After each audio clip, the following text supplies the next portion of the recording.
Je suis la cofondatrice de Loom et je suis aussi membre du collectif En mode climat qui réunit plus de 400 entreprises du secteur textile et qui s'est fixé comme objectif de faire en sorte que le secteur de la mode français fasse sa part dans la lutte contre le réchauffement climatique.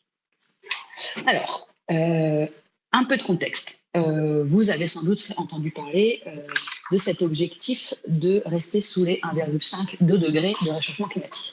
Donc, si vous avez déjà lu une conférence de Jean-Marc Jancovici ou lu sa BD Un monde sans fin, peut-être avez-vous déjà vu ces cartes. Donc, c'est juste pour vous donner une idée, parce que des fois, on se dit 1,5 ou 2 degrés de plus, c'est pas grand-chose. Que voilà, il fera 1,5 degrés de réchauffement climatique, peut-être qu'il s'agira juste d'enlever un pull, on aura un peu plus chaud en été, et puis c'est quand même pas plus mal, on aura des hivers moins durs. Si vous pensez ça, c'est que vous confondez météo et climat. Alors, pour vous faire une idée de ce que ça représente, des changements de degrés, il suffit de regarder le passé. Donc là, vous voyez, là c'est l'Europe actuelle. Et si on enlève 5 degrés à la température moyenne de l'Europe, ça donne ça. L'Europe, il y a 2000 ans, il y avait 5 degrés de moins, c'était une ère glaciaire, et vous pouvez le voir. Toute la Scandinavie et le Royaume-Uni sont sous une calotte de glace de 3 km d'épaisseur. Le niveau de la mer est à moins 120 mètres. Et globalement, voilà, on ne fait pas pousser beaucoup de légumes, vous imaginez, sous 3 km d'épaisseur. Donc, si vous reprenez l'Europe actuelle et que vous ajoutez 1,5 ou 2 degrés de réchauffement climatique, les conséquences, elles vont être drastiques. Ça veut dire qu'il va y avoir des sécheresses, des montées des eaux, parce qu'en fait, le réchauffement climatique dilate les molécules d'eau qui fait qu'elles vont occuper plus d'espace, donc ça fait monter les eaux. On va aussi avoir des canicules, des feux de forêt, sans compter les tempêtes et autres catastrophes climatiques. Donc quand on dit que c'est important de maintenir le réchauffement climatique sous les 1,5 ou 2 degrés, ce n'est pas une question de confort, ce n'est pas une question d'enlever ou de rajouter un pull. C'est une question de garder la planète vivable. Donc c'est vraiment, voilà, c'est globalement l'avenir de l'humanité qui s'y fait. Donc quand on sait cette chose-là, on se dit, bah voilà, c'est très important que tout le monde fasse ses efforts pour qu'on reste sous les 1,5 degrés de réchauffement climatique. Et donc, le GIEC s'est un peu penché sur qu'est-ce que devrait être la trajectoire des émissions de gaz à effet de serre d'ici à 2050 pour rester sous les 1,5 degrés de réchauffement climatique. Pour être précis, ça, c'est la trajectoire des émissions de gaz à effet de serre dans le monde pour avoir 66% de chances de rester sous la barre des 2 degrés sans mettre en place des technologies de capture de carbone. C'est parce que ces technologies, voilà, on considère que c'est un pari assez hasardeux. Voilà, avec les technologies qu'on a en place actuellement, si on veut rester sous les 1,5-2 degrés de réchauffement climatique, il faut qu'on divise par 3 nos émissions de gaz à effet de serre d'ici à 2050. Donc, si le secteur textile veut faire sa part, il faut qu'il fasse au moins la même chose. Il faut qu'il divise au moins par 3 ses émissions de gaz à effet de serre. Il faut que l'industrie de la mode française fasse au moins la même chose. Et on pourrait dire que normalement, il devrait faire un peu plus parce que voilà, si on doit réduire au global par nos émissions de gaz à effet de serre, il y a des secteurs qui sont un peu plus stratégiques. Peut-être qu'on peut vraiment réduire sa consommation de vêtements, mais dans la nourriture, ça va être un peu plus compliqué.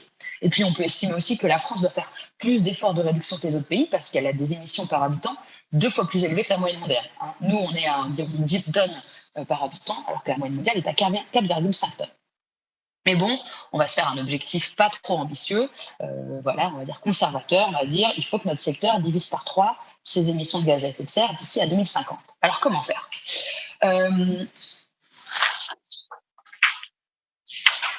Comment faire Ah, voilà. Donc ça, là, j'ai un peu listé sur cette slide toutes les solutions qui sont envisagées en ce moment par notre secteur. Il y a les solutions qui sont envisagées par les marques, notamment lors du Fashion Pact, et il y a aussi les solutions qui sont envisagées par les différentes propositions législatives, les différentes lois en cours, on peut dire. L'affichage environnemental, la refonte du cahier des charges de la filière verte, la loi AGEC ou encore la plus récente stratégie européenne pour le textile durable. On va regarder ensemble si ces solutions, elles nous permettent d'atteindre cet objectif de diviser par 3 nos émissions d'ici à 2050. Alors, la première des solutions qui est souvent envisagée, c'est d'utiliser des matières premières éco-responsables. Alors, est-ce que les matières premières éco-responsables, c'est significatif dans les émissions du textile, dans les émissions de gaz à effet de serre du textile? Donc, pour ça, il faut revenir à d'où viennent les émissions de gaz à effet de serre du textile. Souvent, on a l'impression que les émissions de gaz à effet de serre, ça va venir de quelque chose qui est visible. C'est pour ça qu'on pense aux matières premières. Mais on oublie que l'essentiel du CO2 qu'on rejette dans l'atmosphère, il vient de quelque chose qu'on ne voit pas. Il vient de l'énergie qu'on consomme. Alors, oubliez donc le mot CO2 et pensez machine à la place. Ce qui consomme, ce qui émet des gaz à effet de serre dans le textile, ce ne sont pas les matières premières, c'est les machines qui sont utilisées pour faire des vêtements. Alors, je vais vous lister plusieurs machines. La première, c'est une récolteuse de coton. La deuxième, c'est un vapocraqueur. Ça fabrique de l'éthylène à partir du pétrole et de la vapeur d'eau. C'est la première étape pour fabriquer du polyester. La troisième, c'est une usine de polyester. C'est-à-dire qu'on prend l'éthylène qu'on a fabriqué dans la première usine et on en fait des granules de polyester. La quatrième, c'est une machine à carder du coton. La cinquième, c'est une extrudeuse à polyester. La sixième, c'est une machine à teindre. La septième, c'est une filature. La huitième, c'est un métier à tricoter rectiligne. La neuvième, c'est une centroriseuse. La dixième, c'est un métier à tisser. La onzième, c'est une machine à tricoter cuticulaire. La douzième, c'est une machine à coudre. Donc, quand on voit ça, on comprend. Nos vêtements impliquent qu'il y ait beaucoup de machines et des grosses machines qui tournent, en fait, pour les fabriquer. Et ces machines, elles consomment de l'énergie. Et c'est cette consommation d'énergie qui émet du CO2 dans l'atmosphère. Donc, quand on parle émission de gaz à effet de serre du textile, il faut penser machine et pas matière première. Et ça se retrouve en fait dans les études, quoi. On considère que les émissions de gaz à effet de serre du textile viennent à environ 30% des matières premières, mais que les 70% restants, c'est la phase industrielle, c'est l'énergie qui est consommée par les machines. Donc, si on revient à cette solution, est-ce que les matières premières plus éco-responsables permettent de réduire les émissions de gaz à effet de serre du textile? Là, on voit déjà que c'est compliqué. Souvenez-vous, on doit diviser par 3 les émissions de gaz à effet de serre. Ça veut dire moins 66%. Quand on joue sur les matières premières, on est déjà sur une assiette qui représente seulement 30%.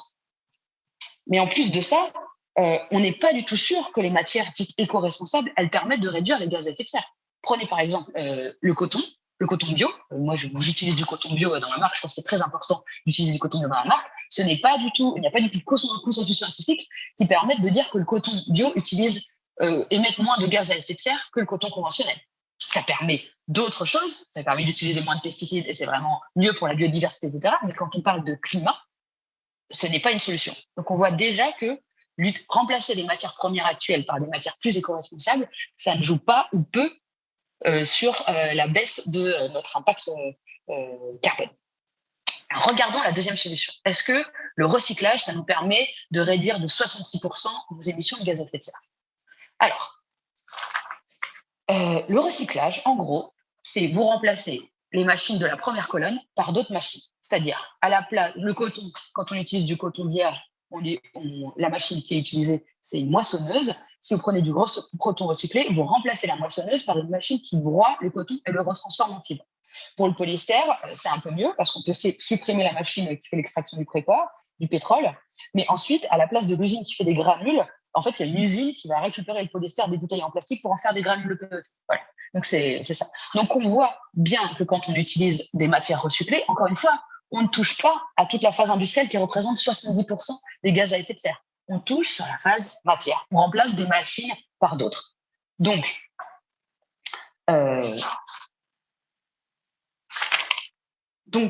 d'ailleurs, ce faible impact du recyclé sur la réduction des gaz à effet de serre, il a été quantifié par le cabinet Quantis, qui a fait une étude qui montre que si on utilisait 40% de fibres recyclées dans les vêtements, de fibres recyclées issues de vêtements, sachant que 40%, c'est un chiffre méga optimiste. Aujourd'hui, on est à 1%.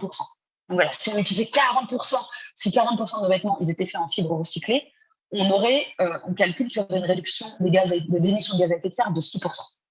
Donc, on voit qu'on est très, très loin du 66%. En plus de ça, le recyclage comporte beaucoup d'incertitudes. La première chose, si vous travaillez avec des matières recyclées ou si vous êtes industriel, vous devez le savoir, le recyclage, ça dégrade la qualité. Le coton recyclé, c'est des fibres plus courtes. Le polyester, son grade est diminué quand c'est du polyester recyclé. C'est pour ça qu'on doit souvent mettre de la matière vierge avec les matières recyclées pour maintenir un niveau de résistance des vêtements. Le deuxième problème du recyclage, c'est qu'il génère un effet rebond dans la consommation. En fait, quand vous affichez que votre t-shirt il est en matière recyclée, ça génère chez le consommateur un espèce de réflexe. Il dit « Ah, c'est bon, ça veut dire que c'est recyclé, ça veut dire que ça n'a pas d'impact, ça veut dire que je peux en consommer plus. » Donc, ça veut dire que s'il n'y a pas un cadre à côté, l'utilisation de matière recyclée peut générer une augmentation de la consommation. Et enfin, le dernier problème, c'est qu'on ne sait toujours pas vraiment faire des vêtements à partir de vêtements. On n'arrive pas à faire un recyclage en boucle fermée à l'échelle industrielle. C'est-à-dire ni pour le coton, ni pour le polyester. Aujourd'hui, la grosse majorité du polyester recyclé ne vient pas de vêtements en polyester qui ont été recyclés, mais c'est une déviation de la filière bouteille. Ce qui, dans les faits, n'est pas très vertueux, parce que la filière bouteille, pour le coup, elle est circulaire, c'est-à-dire que vous faites des bouteilles, vous les recyclez, vous pouvez refaire des bouteilles, vous les recyclez, vous pouvez faire les bouteilles, alors que si vous faites des bouteilles, vous les utilisez pour faire des vêtements, ensuite, ça ne sera pas circulaire. Ça sera forcément jeté à la poubelle. Vous ne pourrez pas refaire des bouteilles ou des vêtements à partir de ces vêtements faits en bouteille. J'espère que vous me suivez toujours. Bon, on voit bien là que le recyclage, ce n'est pas suffisant. Prenons la troisième solution qui est souvent exposée, c'est l'interdiction de réduire les invendus. Est-ce que interdire l'interdiction de détruire les invendus, ça marche? Est-ce que si on interdit à tout le monde de détruire les invendus, on a une chance de réduire de 66% les émissions de gaz à effet de serre de notre secteur? Et bien pour ça, il y a une étude assez intéressante de l'ADEME qui a calculé ça. En fait, ils se rendent compte que voilà, les invendus des marques, c'est environ 4%. Mais ensuite, ces invendus, ce n'est pas du tout des trucs qui brûlent parce qu'ils les vendent à des déstockeurs. Tous les ventes privées, les braderies ou les marques avenues, etc., c'est là que vont les fringues que les marques ne vendent pas. Et une fois que c'est passé par les déstockeurs, si ça n'a toujours pas été vendu, là, c'est donné à des associations. Et ensuite, si vraiment il n'y a vraiment personne qui le prend, à ce moment-là, les vêtements sont décyclés et détruits. Et ça, cette proportion de vêtements finalement réellement détruits, c'est moins de 1%. Donc, on voit encore une fois que ça ne touche pas, c'est pas ce qui est important. Et encore une fois, on a ce réflexe, on a envie de se concentrer sur les invendus détruits parce que c'est choquant, en fait, de voir des fringues qui sont brûlées. Mais quand il s'agit de réduire les émissions de gaz à effet de serre du textile, ce qui compte, c'est ce qu'on ne voit pas. Donc, ce qui compte, c'est les vêtements qui sont effectivement vendus. On passe donc à la solution suivante. Ça, c'est quelque chose qui est beaucoup évoqué dans le Fashion Pact. C'est pour réduire les émissions de gaz à effet de serre du textile, on va faire tourner, en tout cas l'énergie qui est des bureaux et des boutiques. On va passer à des fournisseurs d'énergie renouvelable, des énergies vertes, et puis on va changer les ampoules et faire des ampoules qui consomment moins des ampoules LED.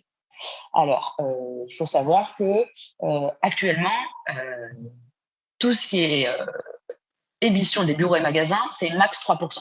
Donc, c'est-à-dire, même si on arrive à réduire de 50% toute l'énergie, bref, toutes les émissions de gaz à effet de serre liées au fonctionnement des bureaux et magasins, vous voyez qu'on ne va pas aller loin, quoi. Donc ça, on se rend compte que ce n'est pas une solution très significative. On passe à la solution suivante, packaging éco-responsable. Ça, c'est un truc, toutes les marques sont là-dessus. Elles sont là, comment on fait pour faire un packaging qui consomme moins, etc. Ça a l'air important parce qu'encore une fois, c'est quelque chose qu'on voit, non? Puis on le voit, on les jette, c'est gâché. Enfin, on a l'impression de faire des efforts sur le packaging, ça a vraiment un impact.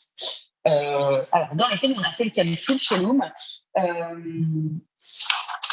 J'ai une blague que je voulais faire. On a fait le calcul chez Loom. Notre packaging en craft, c'est 20 grammes d'émissions d'équivalent CO2, alors que notre t-shirt, c'est 700 kg. Donc voilà, un packaging, c'est une enveloppe en craft, c'est environ 0,3% des émissions de gaz à effet de serre. Donc on voit que c'est, encore une fois, oui, c'est très bien de faire des packagings plus éco-responsables, mais on ne touche pas au gros là. On n'est même pas proche d'atteindre cet objectif de réduction de 66% de gaz à effet de serre. Donc je trouve qu'il y a quelque chose qu'on comprend bien en voyant toutes ces solutions qu'on évoque, hein. Les matières premières, le recyclage, les invendus détruits, les boutiques et l'éclairage, le packaging. On a envie de se concentrer sur ce qui est visible. Pourtant, pour le climat comme pour l'amour, ce qui compte, c'est ce qui est invisible. C'est ce qui est invisible pour les yeux. C'est l'énergie qui est utilisée. Et là, on a envie de se dire, il reste quand même une solution, c'est améliorer la résistance des vêtements. Et oui, si on arrive à améliorer la résistance des vêtements, on en consommera moins. Et donc là, si on consomme moins de vêtements, on produit moins, donc on pollue moins, donc on réduit finalement les émissions de gaz à effet de serre du textile. Et là, ça va vous surprendre, mais même si c'est quelque chose qu'on entend beaucoup ces temps-ci, la résistance des vêtements n'a probablement pas baissé depuis 30 ans. C'est surprenant, non? On dirait qu'avec la fast fashion, ils font des vêtements de mauvaise qualité, les vêtements de mauvaise qualité, c'est pour ça qu'on les jette, etc. C'est un peu ce qu'on a en tête, non? Il faut bien faire la nuance entre qualité et résistance. Quand on parle de résistance, c'est-à-dire est-ce que les t-shirts se déforment, est-ce que les t-shirts boulogent, est-ce que les t-shirts perdent leur couleur? Franchement, La résistance, elle s'est plutôt améliorée depuis 30 ans. Et c'est lié à une chose simple, c'est qu'il y a une amélioration technologique. Je ne sais pas, pour ceux qui s'y connaissent un peu dans la salle, avant, il n'y avait que la filature open-end qui fait un fil quand même de moins bonne qualité que maintenant les filatures à anneaux et plus récemment les filatures compactes qui permettent du coup de faire des fils de très bonne qualité, même si les fibres ne sont pas aussi bonnes au départ. Et puis, il y a l'ajout de matières synthétiques. Les matières synthétiques, c'est extrêmement résistant. Je vous mets au défi d'arriver à faire décolorer ou à faire rétrécir au lavage un t-shirt 100% polyester.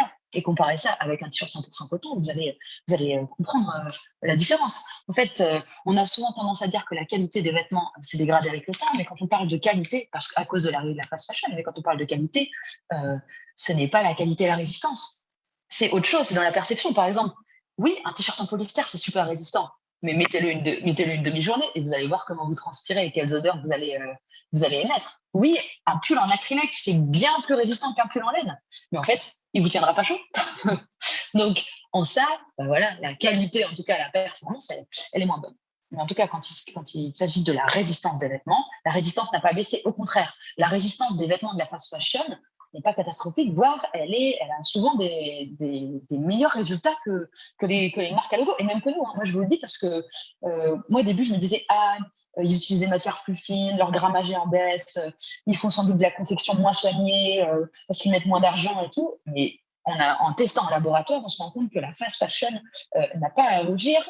Et même bien souvent, moi, pour avoir testé des vêtements Uniqlo, ils sont d'aussi bonne, voire de meilleure qualité que ce qu'on fait. Et je peux vous dire que c'est fort peu probable qu'on arrive à faire mieux qu'eux sans renoncer au coton bio, au coton tout court ou à la production européenne. Parce qu'encore une fois, avec la délocalisation de l'industrie textile en Asie, là-bas, ils ont des machines extrêmement performantes.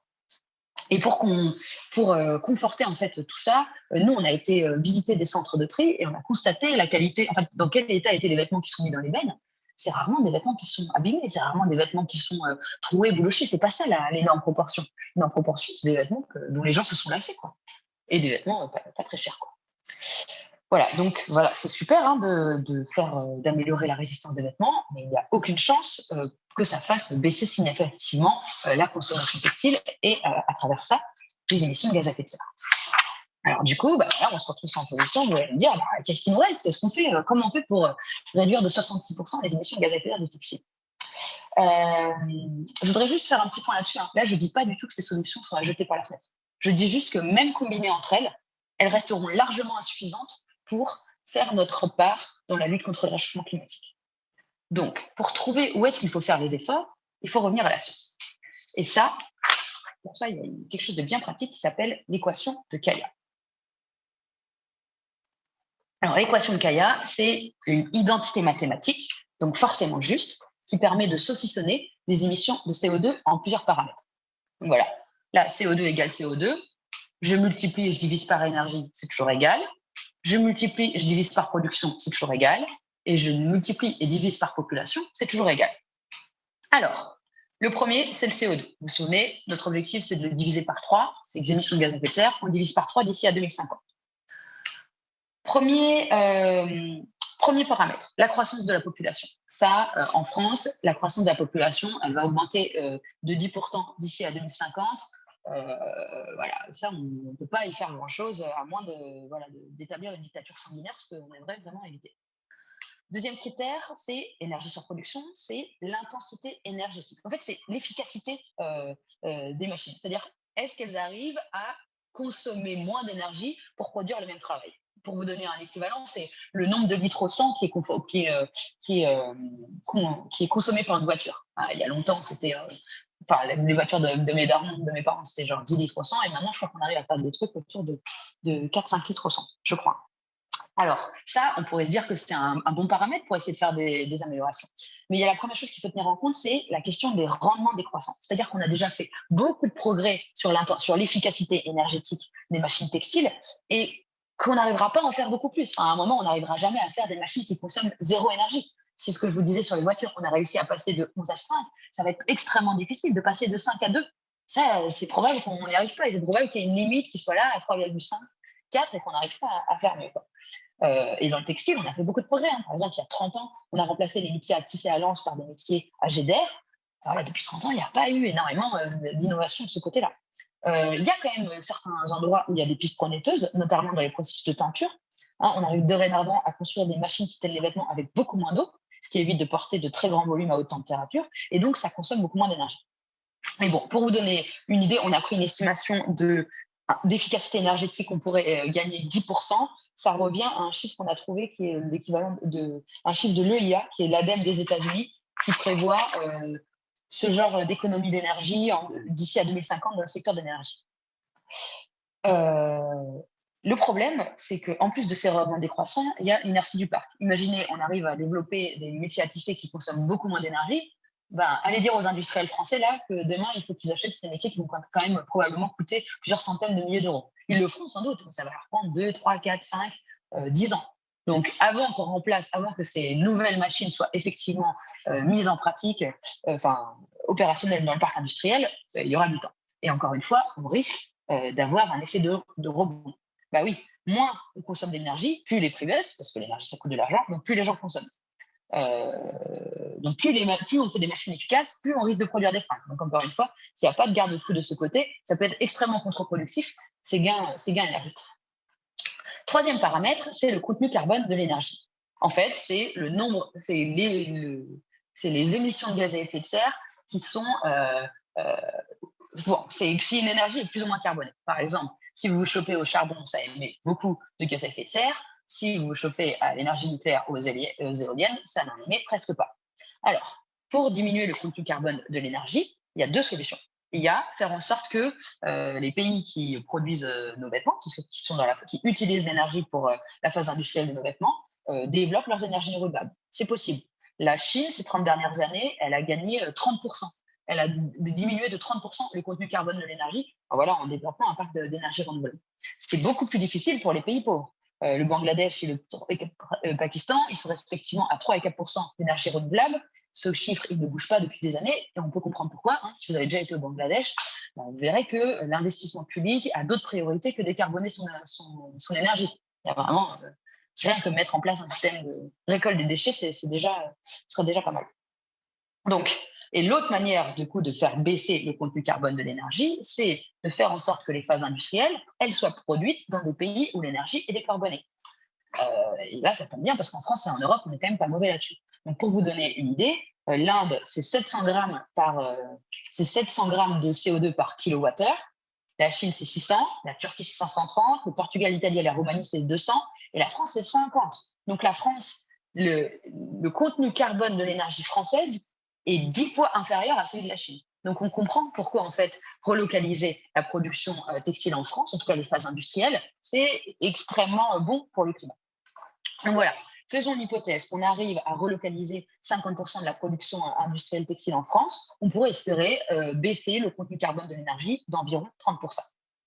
Mais là, si vous êtes un peu bon en calcul, vous vous rendez compte que même avec un contenu carbone qui baisse de 30%, même avec une intensité énergétique qui baisse de 10%, avec une croissance de la population de 10%, on n'arrive pas à diviser nos émissions de gaz à effet de serre par 3. Il nous reste le dernier paramètre, qui est la production sur population, c'est-à-dire la consommation de fringues par habitant.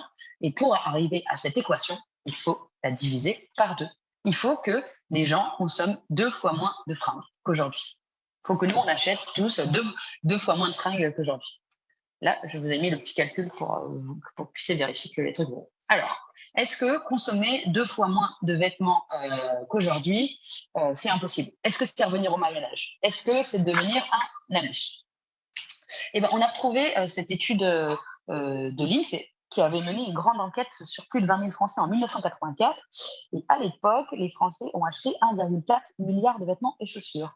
Eh ben, si vous connaissez un peu les chiffres de Refashion, c'est à peu près la moitié de ce qui a été mis sur le marché en 2019.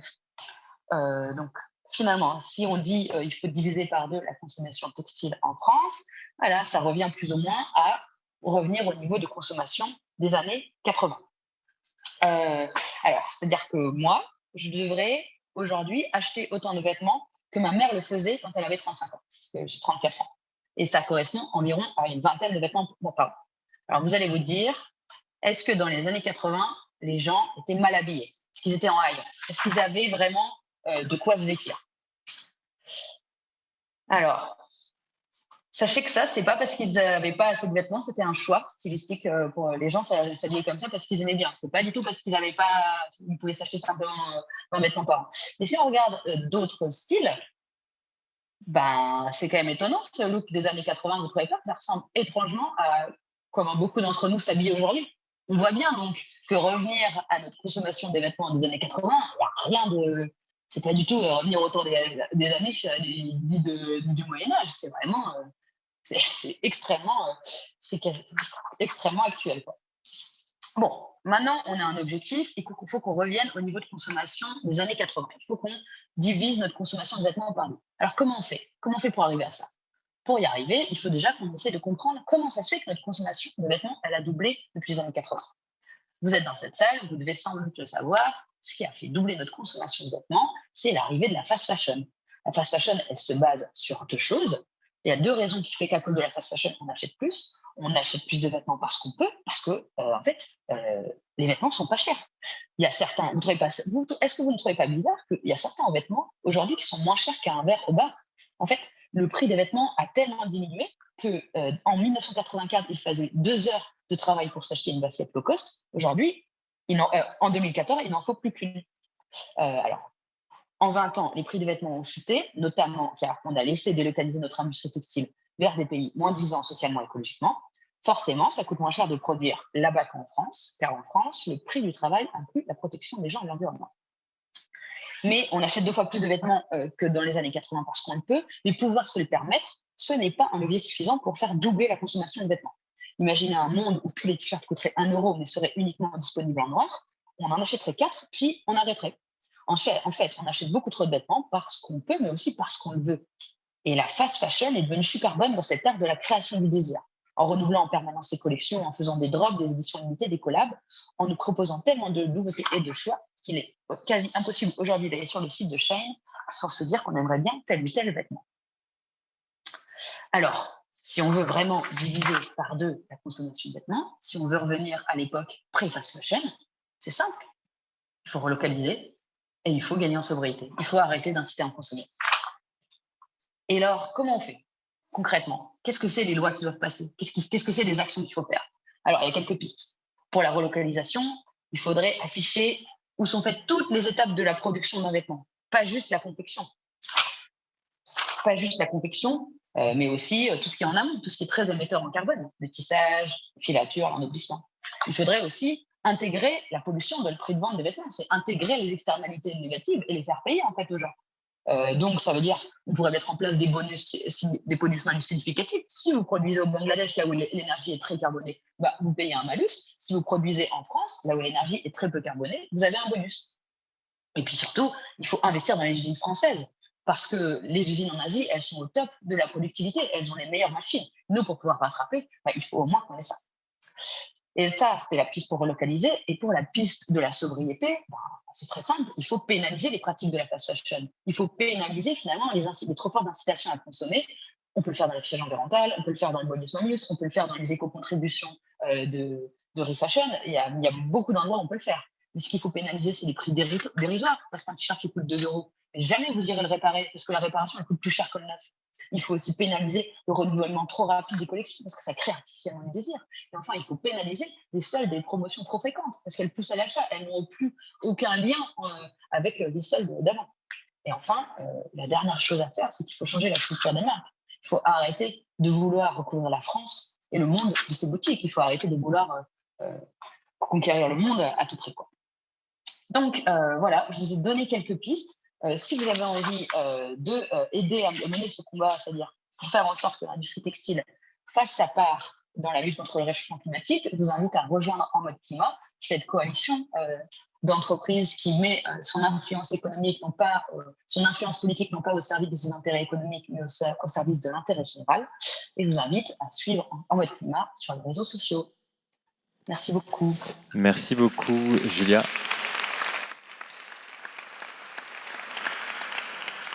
Est-ce qu'il y a une ou deux questions dans la salle? Oui, j'arrive.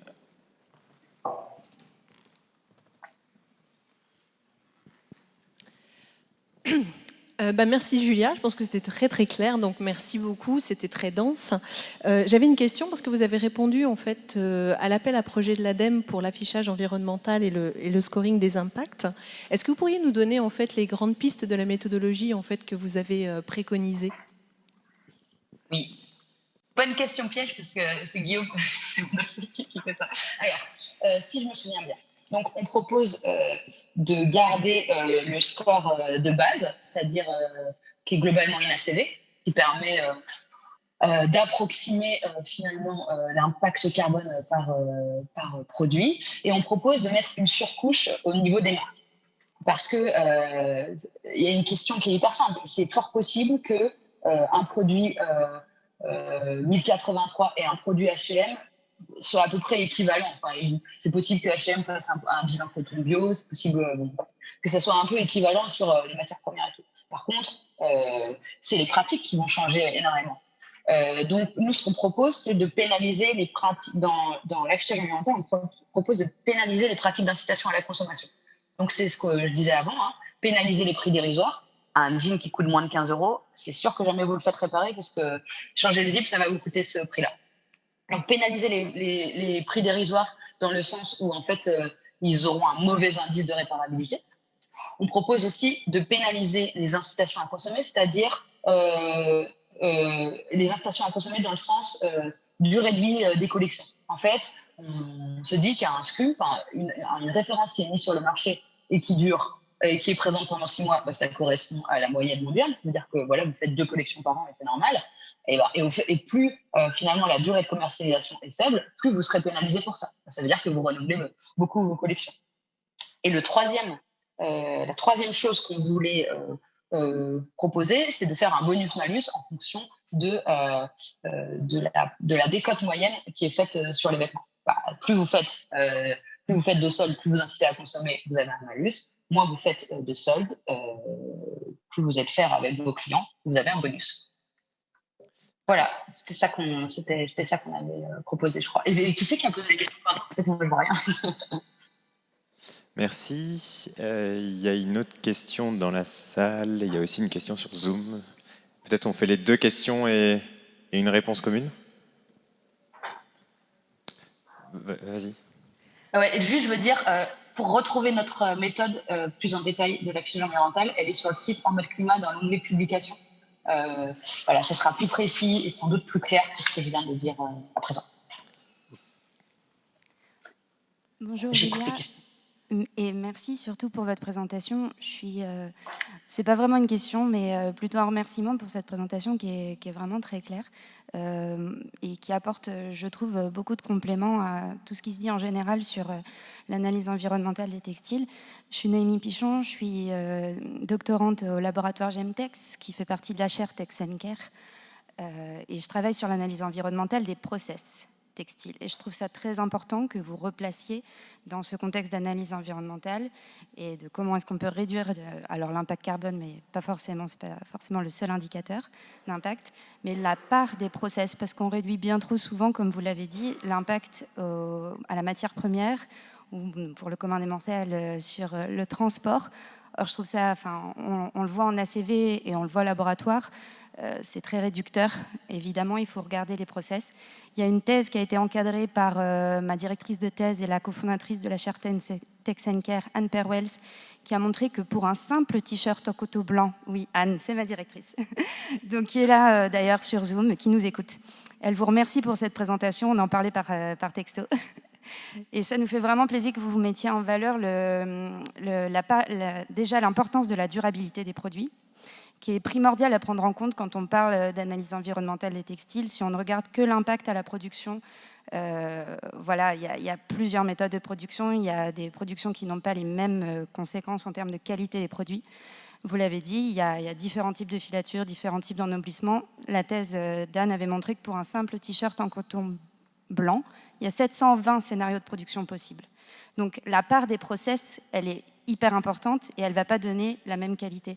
Donc pour aussi répondre à la dame sur qu'est-ce qu'il faudrait prendre en compte dans l'affichage environnemental, évidemment la CV, donc qui est la partie méthodologique aujourd'hui la plus robuste pour afficher l'impact environnemental des produits. L'ACV, normalement, ça prend en compte à la fois la production, mais aussi l'utilisation faite par le consommateur, la durée de vie, elle serait sur cette partie-là, et puis la recyclabilité, donc la fin de vie du produit. Mais il faut absolument inclure une méthode pour parler de la durée de vie. Donc ça, c'est ce que vous parlez quand vous parlez de solidité également. Donc je vous remercie, en fait. C'est pas vraiment une question. Alors, est-ce que Sohail, il y avait une question, c'est ça? Oui, il y avait une question qui est: quelle est la gouvernance d'un mode climat et envisagez-vous de la faire évoluer? Ça, c'est des questions internes. Bien joué. Jusqu'ici, il n'y en avait pas, car on n'avait pas eu le temps de créer le collectif. Là, l'association est en train d'être créée. La gouvernance va enfin être clarifiée. Et donc, globalement, ça va être un bureau élu tous les 3 ans et qui va décider des orientations stratégiques c'est pas du tout de la coalition chaque année. Et ensuite, ce bureau va coordonner les différents groupes de travail qui permettront aux membres de s'impliquer dedans. Mais je trouve ça très intéressant et je suis sûre que c'est un membre d'un mode climat qui a posé cette question.